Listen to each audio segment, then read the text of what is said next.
Rasulullah Shallallahu Alaihi Wasallam bersabda, kullu ummati yadkhulunal jannah. Semua umatku, kata Nabi, itu semuanya akan masuk ke dalam surganya Allah Subhanahu Wa Taala, illa man aba.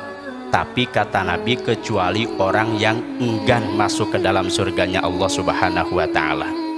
Kemudian para sahabat yang mulia bertanya, waman ya'ba ya Rasulullah, siapa yang menolak masuk ke dalam surganya Allah Subhanahu Wa Taala ya Rasulullah? Maka kemudian kata Nabi, waman ata'ani dakhalal jannah. Barang siapa yang taat kepadaku, dia masuk ke dalam surga. Waman asani faqad aba. Barang siapa yang bermaksiat kepada Allah, maka sesungguhnya dia menolak, enggan untuk masuk ke dalam surganya Allah Subhanahu Wa Taala. Bapak Ibu sahabat-sahabat yang dimuliakan oleh Allah Subhanahu Wa Taala, tentunya siapapun kita sebagai orang yang mengaku dirinya sebagai orang yang beriman, orang yang beragama Islam, kita ingin Allah Subhanahu Wa Taala nanti kelak di akhirat Allah masukkan ke dalam surganya Allah Subhanahu Wa Taala. Ada beberapa amalan yang bisa kita bisa lakukan, yang Allah Subhanahu Wa Taala menjamin dengan kita melakukan amalan ini Allah masukkan ke dalam surga Firdausnya. Allah rinci semua amalan itu di dalam Quran surah Al-Mu'minun, dari ayat 1 sampai dengan ayat 11. Paling tidak ada 7 amalan yang Allah jamin kita semuanya mendapatkan warisan. Allah jamin kita semuanya dimasukkan ke dalam surganya Allah Subhanahu Wa Taala. Mana yang pertama adalah qad aflahal mu'minun, yaitu harus menjadi orang yang beriman terlebih dahulu kepada Allah Subhanahu Wa Taala, harus ma'rifat terlebih dahulu kepada Allah, sehingga Allah sampaikan dalam Quran surah Adz-Dzariyat ayat ke-56, wa ma khalaqtul jinna wal insa illa liya'budun. Tidak semata-mata kami ciptakan jin dan manusia kecuali untuk beribadah kepada Allah. Kalau kita melihat dalam kitab Sirrul Asrar karangan Syekh Abdul Qadir Al-Jailani, bahwa yang dimaksud dengan liya'budun ay liya'rifuni artinya adalah ma'rifat kepada Allah Subhanahu Wa Taala. Karena tidak mungkin kita bisa melakukan ketaatan ibadah kepada Allah tanpa kita bermakrifat terlebih dahulu kepada Allah Subhanahu Wa Taala. Makanya perkara yang wajib bagi kita sebagai manusia itu adalah awwalu wajibin alal insani ma'rifatun ilahi bistiqoni, yakni ma'rifat kepada Allah Subhanahu Wa Taala. Mahyal ma'rifat, apa yang dimaksud dengan ma'rifat?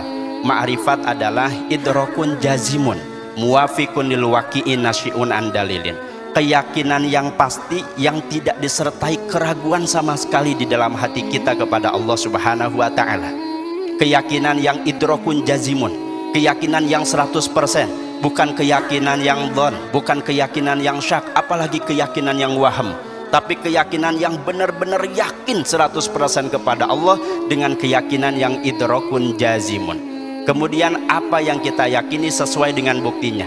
Kita yakin bahwa Allah tersifat dengan sifat wujud, kidambaqo mukhalafatun lil hawadisi qiyamuhu binafsihi wahdaniyat qudrat iradat ilmu hayat sama basar kalam qadiran muridan aliman hayan sami'an basiran mutakalliman. Kemudian semuanya itu bersumber daripada dalil, baik itu dalil akli ataupun dalil nakli. Contoh, ketika kemudian kita ditanya oleh seseorang, yakin tidak kalau seandainya Allah itu ada? Yakin. Allah itu zat yang maha ada, Allah itu zat yang maha wujud. Dari mana engkau meyakini bahwa Allah itu ada?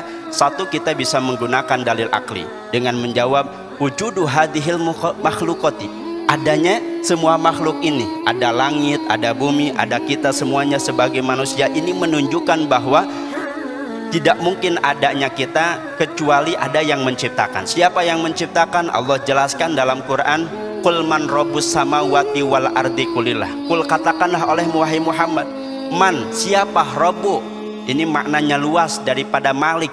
Rabbu bisa bermakna zat yang memelihara, zat yang mengatur, zat yang maha menciptakan. Siapa yang menciptakan langit dan bumi?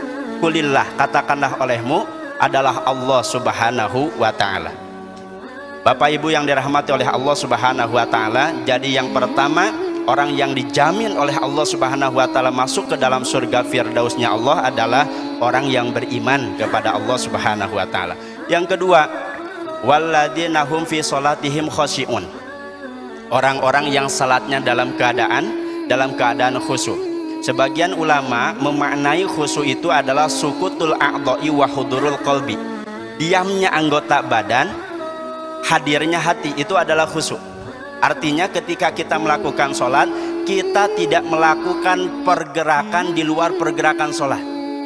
Kita bisa lihat dulu di Eko Pesantren sebelum pandemi ini, ketika berada di asrama, sholat berjamaah di masjid sering dilihat. Ketika sholat, banyak yang dia garuk-garuk dengan tangannya lagi sholat, garuk-garuk dengan kakinya, bahkan hanya sekedar ingin melihat kopiahnya saja dilihat, nanti dipakai lagi. Bahkan juga ada yang hanya garuk-garuk kepala saja, Bapak Ibu sekalian. Kalau seandainya hal yang demikian terus dilakukan, ini mungkin akan khusyuk sholatnya, tapi bukan khusyuk di dalam sholatnya, tapi khusyuk di dalam menggaruk-garuknya, saya kira. Kemudian yang kedua adalah wahudurul qalbi, hadirnya hati.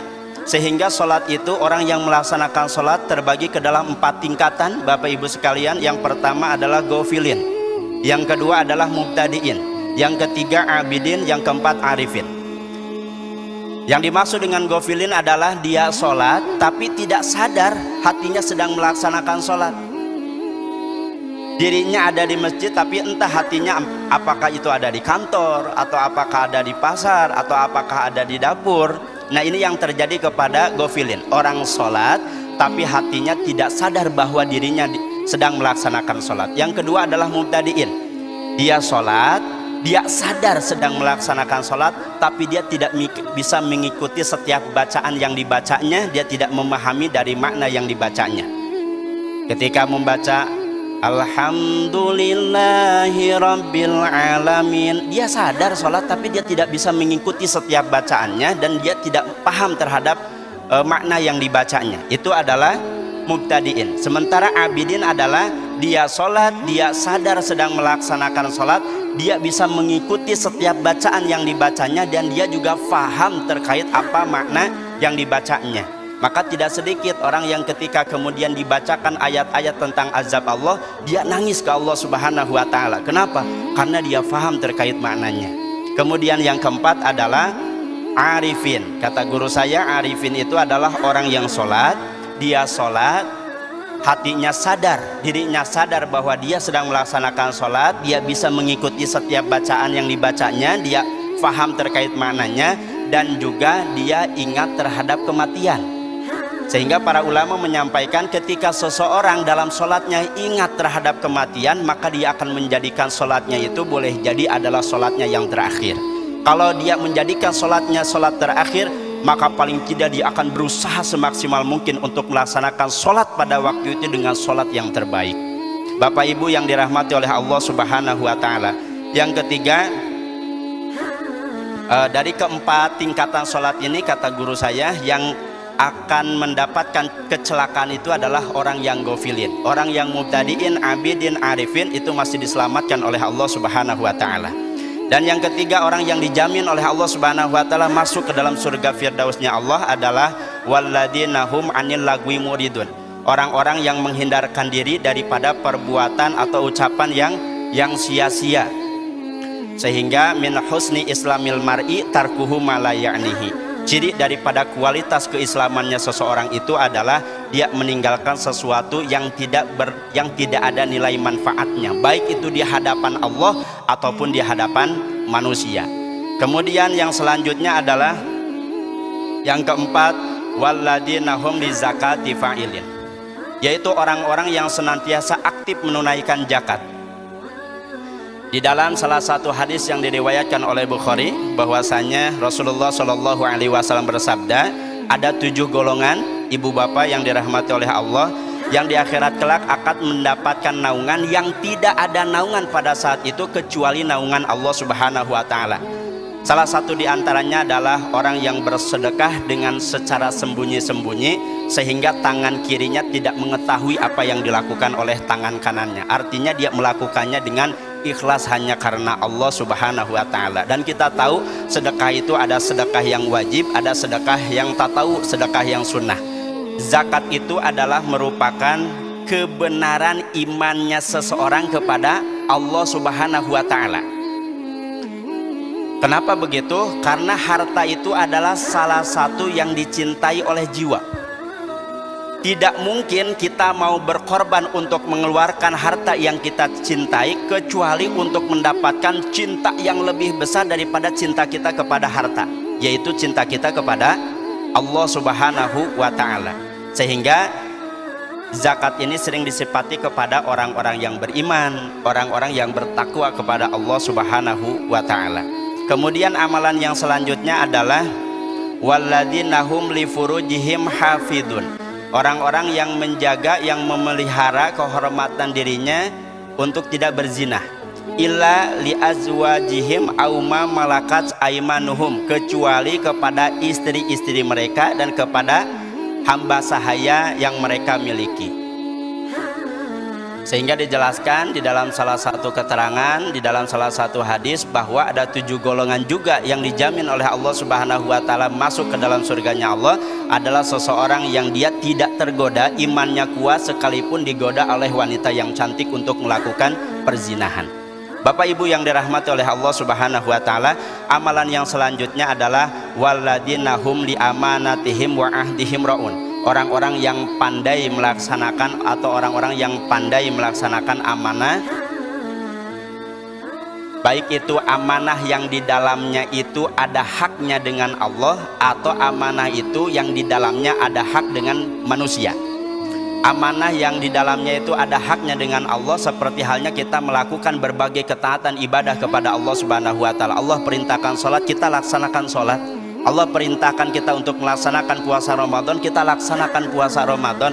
Allah perintahkan kita untuk mencari nafkah yang halal dan diberikan kepada istri, keluarga, anak-anak kita di rumah. Itu juga adalah merupakan menunaikan haknya Allah Subhanahu wa taala, menunaikan haknya kita untuk melaksanakan perintah Allah Subhanahu wa taala. Bahkan Bapak Ibu yang dirahmati oleh Allah Subhanahu wa taala, orang yang dia mencari nafkah yang halal yang diberikan kepada keluarganya, ini Masya Allah, kata Nabi, inna minadz dzunubi dzunuban la yukaffiruha shalah walal zakat walal hajj ma yukaffiruha ya Rasulullah wa yukaffiruha alhamu fi talabil ma'isyah.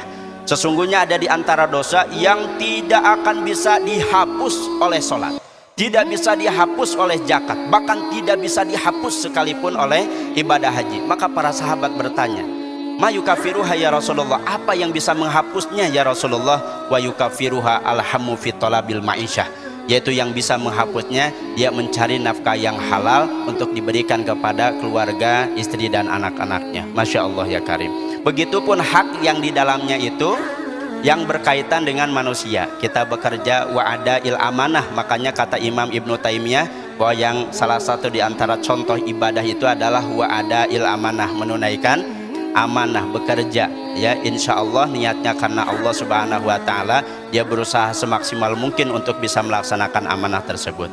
Bapak Ibu yang dirahmati oleh Allah Subhanahu wa taala, yang terakhir walladzina hum ala sholawatihim yuhafidun.